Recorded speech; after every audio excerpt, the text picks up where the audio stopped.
আমরা স্বাধীনতা স্বাধীনতা করতেছি, কিসের স্বাধীনতা ভাই? এই যে 5ই আগস্ট রাতে গণহত্যা এবং মা বোনদের উপর যে নির্যাতন ধর্ষণ চালানো হয়েছে, এর দায় কে নেবে ভাই? এর দায় এই ছাত্র সমাজকে নিতে হবে। এই যে ছাত্র সমাজের জন্য আজকে এই আন্দোলনের জন্য লুটপাট সারা বাংলাদেশে তাণ্ডব, দাউ দাউ করে আগুন চলছে, চারদিকে হাহাকার, কান্নার আওয়াজ। এর দায়টা কে নেবে? এই দায় আপনাদের নিতে হবে।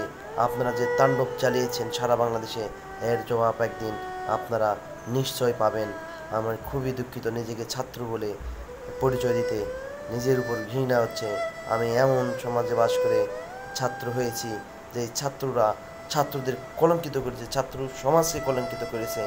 আপনারা করেছেন সেই আন্দোলনের মধ্যে দিয়ে আজকে আপনারা সারা বাংলাদেশকে 100 বছর পিছিয়ে নিয়ে গেছেন।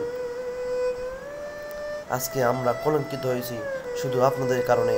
হাজার হাজার মানুষের লাশ, রাহাজানি, ডাকাতি, ছিনতাই সব কিছু চলতেছে। আপনারা কি করতেছেন ভাই? কিসের স্বাধীনতা নিয়ে আসলেন আপনারা?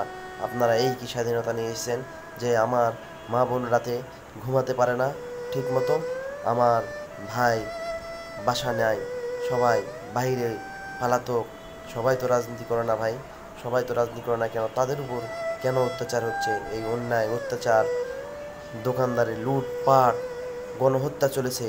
5ই আগস্ট, আগস্ট সুখা পাওয়া এই দিবসেই আপনারা গণহত্যা চালিয়েছেন, গণহত্যা চালানোর সুযোগ করে দিয়েছেন, ছাত্র সমাজকে কলঙ্কিত করেছেন সামান্য কয়েকজন ফায়দা নেওয়ার জন্যে। এই ছাত্র সমাজ আপনাদেরকে কখনোই ক্ষমা করবে না। আর এই যে খুনের দায় অবশ্যই আপনাদেরকে নিতে হবে, অবশ্যই নিতে হবে।